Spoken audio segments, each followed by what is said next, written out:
ওয়ালাইকুম রহমতুল্লাহি বারাকাতু। আলহামদুলিল্লাহ, আমরা যে বহুল কাঙ্ক্ষিত আমাদের সাহিফিকুস সুন্নাহ সেটা প্রিন্ট হয়ে আমাদের প্রকাশনাতে আসছে।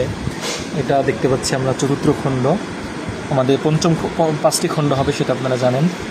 এটা হচ্ছে পঞ্চম খণ্ড। এই সাথেই আমরা দেখতে পাচ্ছি শুয়ে আছে হচ্ছে প্রথম খণ্ড। আলহামদুলিল্লাহ, আমরা একটু প্রথম খণ্ডটা যদি পৃষ্ঠাটা উল্টাই তাহলে এই হচ্ছে সূচনা, শুরু সাহিফিকুস সুন্নাহ। এই হচ্ছে আমাদের বই। আলহামদুলিল্লাহ,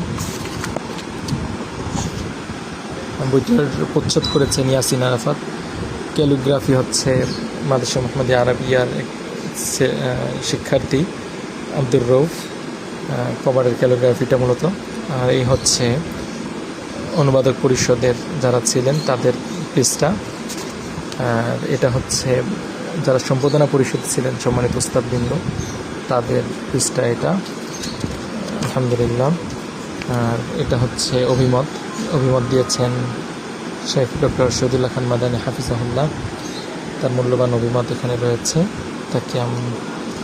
তারপরে এখানে রয়েছে হচ্ছে আমাদের শেখ খলিল রহমান শিক্ষা ও গবেষণা কেন্দ্রের সম্মানিত প্রেসিডেন্ট শেখ আবদুল্লাহ ইব মাদানী, ওনার মূল্যবান শুভেচ্ছা বাণী। এখানে আমরা অনুবাদক পরিষদের সদস্যবৃন্দদের বাণী দেখতে পাচ্ছি। তো এই হচ্ছে আমাদের সম্পূর্ণ বইটা। আলহামদুলিল্লাহ।